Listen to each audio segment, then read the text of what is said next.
Swagatam. Can you say Swagatam? That's also how to welcome people in Nepal. Welcome to Patrika's Little Star Cafe. Facts that are fast, fun, and keep you happy. Today is Monday, March 19th, 2018, and here are today's matters for chatter. Number 1. Elections in Russia are on, and if Putin wins, the rest of the world fears that he will rule in an undemocratic way. But Russia does really not care. People vote for a leader who shows that he can lead. But why is Russia always coming up when we talk about what's going on in other parts of the world? Whether it's the US elections, the North Korean nuclear program, the chaos in Syria, or incidents in the UK. That's because Russia is a big supplier of arms and weapons, oil and hacking. All of these are powerful tools that control the world in terms of energy supplies, defense and wars, and in cyber works. Number 2. A new theory from research says that tap water is safer than bottled water. Almost all water in plastic bottles shows some plastic particles. But this is not to ban bottled water, just to point out that plastic is mixing into everything we use and consume at some point. Apart from our bodies, it's also entering water bodies and polluting it. But what are we going to do about it? Ask people to carry metal water bottles to work, drink from fountains when at functions and shopping, and set up better filtration systems. These are just a few ideas. Number 3. Another name for Mount Everest is the Sagarmatha.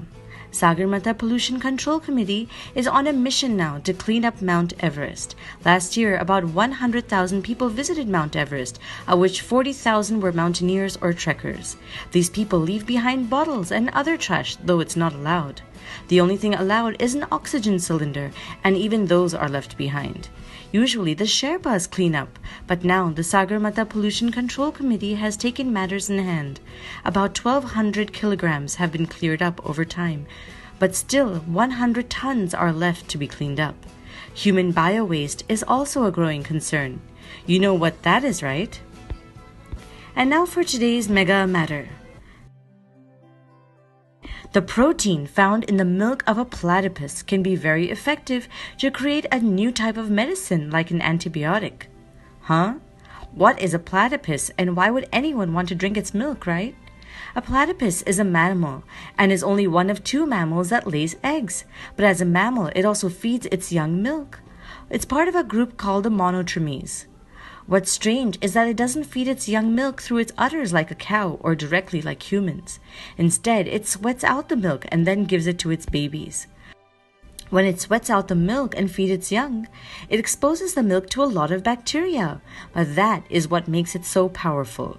It's able to fight and withstand the superbugs or bacteria, just like a dose of medicine. Scientists that have researched the protein in the milk under a lab say that this feature is so unique and can be used in some way to treat patients who don't respond to antibiotics. Over years, research has indicated that to make our bodies stronger and to fight infections, we need to avoid over-sanitizing or over-clean environments and expose ourselves to dirt, especially as children. Playing in the sand or with mud, drinking non-bottled water can actually help make our bodies fight infections better. Today's word of the day is incident. That's something that happens. And finally, for today's quote of the day, cute is when a person's personality shines through their looks. That's a quote by actress Natalie Portman. Thank you for listening, and do send us your questions and comments via WhatsApp, or you can email us at diptyanti@gmail.com. Take care. Lots of love, Dipti Auntie. Twinkle, twinkle, little star. Do you know how loved you are?